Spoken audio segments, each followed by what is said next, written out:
हरे कृष्णा। वैशाख मास के कृष्ण पक्ष की वरुथिनी एकादशी की आप सभी को बहुत बहुत शुभकामनाएं।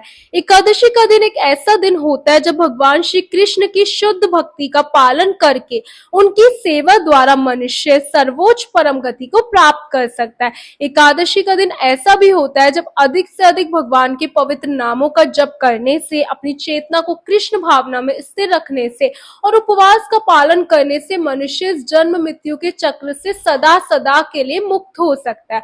आइए आज की वरुथिनी एकादशी व्रत कथा आरंभ करते हैं। गर्ग संहिता में एक सुंदर संवाद आता है जिसमें एक दिन वृंदावन में सभी गोपियां श्रीमती राधा रानी से पूछती है, वृषवानु सुते दिव्य है राधे, कमल लोचने श्री कृष्ण से प्रसाद ते वद किंचित व्रंत शुभम। हे दिव्य स्वरूप वाली कमल नयनी वृषवानु नंदिनी राधे, हे श्री राधे जो देवताओं के लिए भी अत्यंत दुर्लभ है, वे श्री नंद नंदन आपके वश में रहते हैं।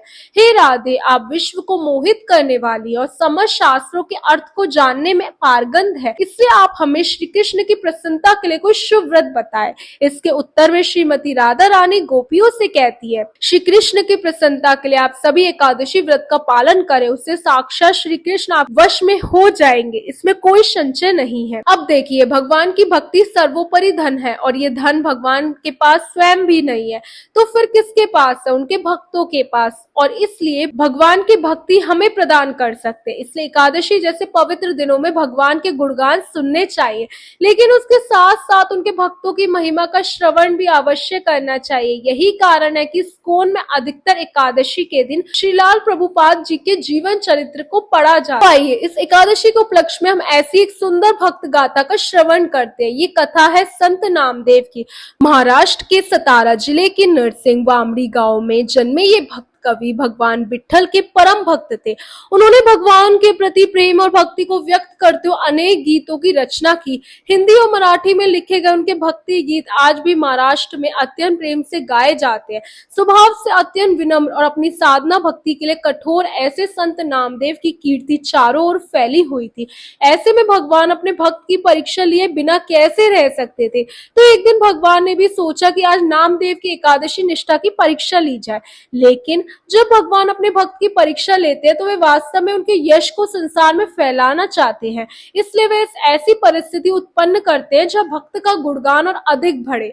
ऐसी परिस्थिति उन्होंने नामदेव के लिए भी बनाई। एक समय एकादशी तिथि का दिन था। हमेशा की तरह संत नामदेव ने अपने परिवार के साथ एकादशी व्रत का पालन किया। वे अपने भजन में लीन थे। तभी स्वयं भगवान श्री कृष्ण एक वृद्ध ब्राह्मण का रूप लेकर उनके पास आए।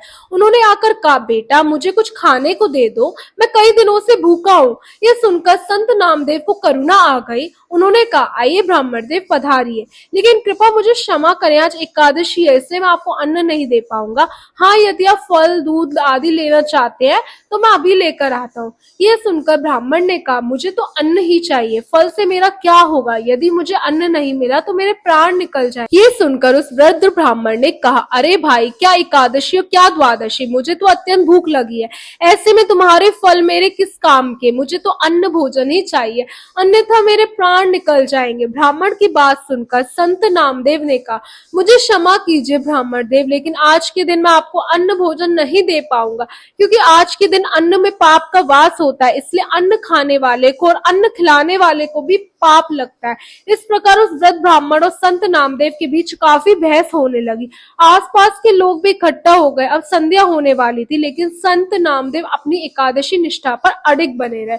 लोग उन्हें समझाने लगे, भाई इस ब्राह्मण को भोजन दे दो, नहीं तो यदि इसे कुछ हो गया तो तुम्हारे ऊपर ब्रह्म हत्या का पाप लगेगा। लेकिन संत नामदेव नहीं माने। दिन के चौथे पहर के अंत में क्रोधित होकर वह ब्राह्मण जमीन पर लेट गया। ऐसा लग रहा था मानो उसके प्राण निकलने ही वाले हो।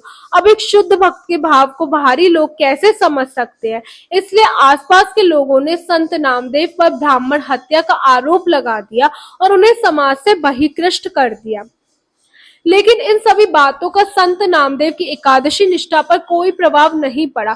उन्होंने संपूर्ण रात्रि अपने नियम के अनुसार भगवान हरि के नाम का जाप और कीर्तन करते हुए जागरण किया। प्रातःकाल स्नान आदि से निवृत्त होकर उन्होंने एक चिता तैयार की और उस ब्राह्मण के मृत शरीर को लेकर स्वयं भी उस चिता पर बैठ गए। उन्होंने सोचा जिस शरीर के कारण एक ब्राह्मण की मृत्यु हुई है उस शरीर का नाश कर देना ही उचित है। और जैसे चिता प्रज्वलित होने वाली थी उस समय भगवान श्री हरि अपने दिव्य स्वरूप में प्रकट हो गए।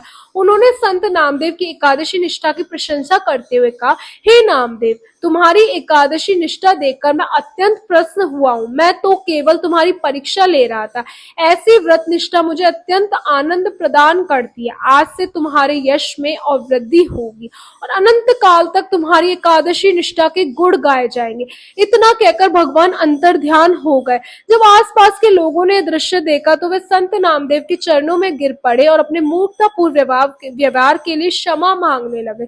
उस दिन से सभी लोगों ने संत नामदेव और एकादशी व्रत की महिमा को भली भांति जान लिया। जो एकादशी मनुष्य के समस्त पापों का नाश करने में सक्षम है, वही एकादशी का पालन करने वाले भक्त भी सर्वोच्च कोटि के होते हैं।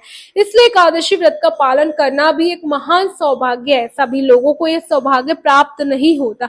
हमारे शास्त्र कहते हैं कि चाहे आप अन्य व्रत करें या ना करें, लेकिन प्रत्येक मनुष्य को एकादशी व्रत अवश्य करना चाहिए, क्योंकि इसके पालन से अन्य सभी व्रतों का पुण्य फल अपने आप प्राप्त हो जाता है।